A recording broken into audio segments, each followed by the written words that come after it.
Good evening. Welcome to my YouTube channel. So, update po sa aking buhay. Natandaan niyo po ba dati na nagpo-post ako dito, nagbibideo ako lagi na may sakit ako, may ano ko, 'di ba? Parang nakikita niyo, parang imamatay na ako, 'di ba? Parang ganon.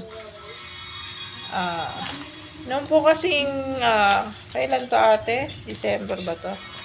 Noon po kasing November, nagpa-ultrasound po ako dahil doon po, November po kasi, sumakit po yung aking tiyan ng todo-todo na nagpadala na po ako sa ospital. So, ang ginawa po ng nagpa-ultrasound po ako. Sabi po ng doktor ko, kailangan i-ultrasound yung buong tiyan ko. Meron na po kasi ako dating kidney stone. So, dati kasi, parang 2019, nagpa-ultrasound na po ako na ako ay may sakit ng kidney stone. Kaso, isang 1 month lang ako naggamot, tapos hindi na ako uli bumalik sa doktor. Tapos ngayon na lang uli umulit ng last year ng 2025, November. Sumakit po yung aking tiyan to. So, nagpaano po ako, ultrasound. So, nalaman ko po na meron po akong kidney stone, merong liver, meron din akong sa liver, tapos meron din akong UTI. Dami nakita sakit dun sa abdominal, yung buong tiyan ko po, in-ultrasound. Tapos yung pong kidney stone ko, yung sa right side ko is meron po siyang infection.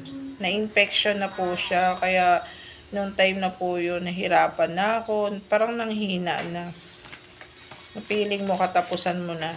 Tapos yun po, ginawa po. Tapos after ko po magpa-ultrasound, dinala ko na po ulit sa doctor at pinabasa. Ngayon po, ginamot po nila ako ng 1 month hanggang December. Nagagamot po ako para sa isang buwang gamutan para sa kidney stone ko na may infection po. Kasi may nakita pong kidney stone ko is 8. 8 na kidney stone. So, ayun na po, nakita na may 8. So, ginagamot po yun dahil meron akong infection. So, matataas na gamot po yung pinainom sa akin. Mga talagang pang ano na daw yun eh. Pang ultimatum na ni Doc. So, pinainom na niya ako ng ganun. For 7 days yung yung antibiotic, 7 days. Tapos yung ibang yung sa sa kidney ko, yun ang tinutukan po ng doktor. So, anong nangyari po, noon na habang nagagamot ako, ini-stop ko siya kasi natakot ako dahil para akong mamamatay habang iniinom ko siya. Nangihina ako, hindi ako nakakatulog. Tapos habang naglalakad ako, parang mabigat yung tiyan ko. Talagang parang mamamatay ako.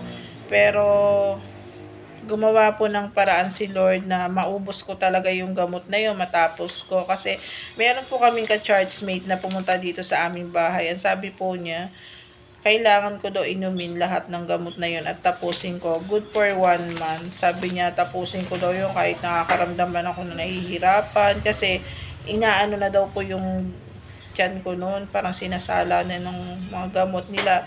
Nilalabanan ng tiyan ko yung antibiotic na ipinapasok sa katawan ko. So, ginawa ko po, nakinig ako, ininom ko po, tinapos ko yung gamutan ng isang buwan. Tapos, sabi ng doktor ko, after ng gamutan ng 1 month, babalik uli ako para ultrasound. So, kahapon po, nagpa-ultrasound ako. Yun po. Yung ultrasound ko, kanina ko lang nakuha yung result. Ito yung result nung November. Ayan, ang haba, oh. Noong November po, ito yung nangyari sa akin. Ang haba kasi buong abdominal sa akin. Tapos, ito na po yung latest. Ito po yung latest niya. Ito po yung date niya. January 21. Kahapon po ito. Pero kanina ko lang nakuha. So, nangyari po, yung aking kidney stone na 8, naging isa na lang at parang crystal na lang. Sa awa ni Lord, eto na po ako ngayon. So, babalik po uli ako sa Monday sa doktor kasi medyo wala pa kaming pera. Kaya sa Monday pa ako siguro makakabalik uli para dito sa aking gamot. Pero sabi nung nag-ultrasound sa akin, baka konti na lang ang gamot ko kasi wala na akong kidney stone. Normal na yung aking kidney stone.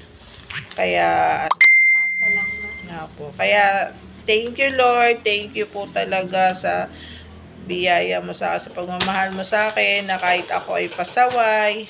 Yan, ganyan. Pinapagaling po niya ako at nararamdaman ko na hindi niya ako pinapabayaan. Kaya nagpapasalamat ako. Gusto ko lang, hindi ito po ako nagpapaawa kaya nagbibideo ako kasi may YouTube channel ako. Gusto ko lang po i-share na sa inyo na kahit wala nang kayong parang pag-asa, mag-pray lang kayo sa Lord. Manalig lang kayo, nagagaling kayo. Ayan. Manalig lang kayo, nagagaling kayo, talagang pagagalingin kayo ng Lord sa tulong na rin niya. Ang mga tao na nag-ano sa akin, inspiration, ano lang po yan ni Lord na syempre sila po yung nag-ano sa akin na na ganun ang gawin ko, ganun, kaya yun po. Kaya gusto ko lang i-share sa inyo na kung may mga sakit kayo, huwag kayong mawala ng pag-asa. Kahit parang hindi na kayo gagaling, manalig lang kayo sa Lord. So, yun na po muna yung aking video for today. Magandang gabi po.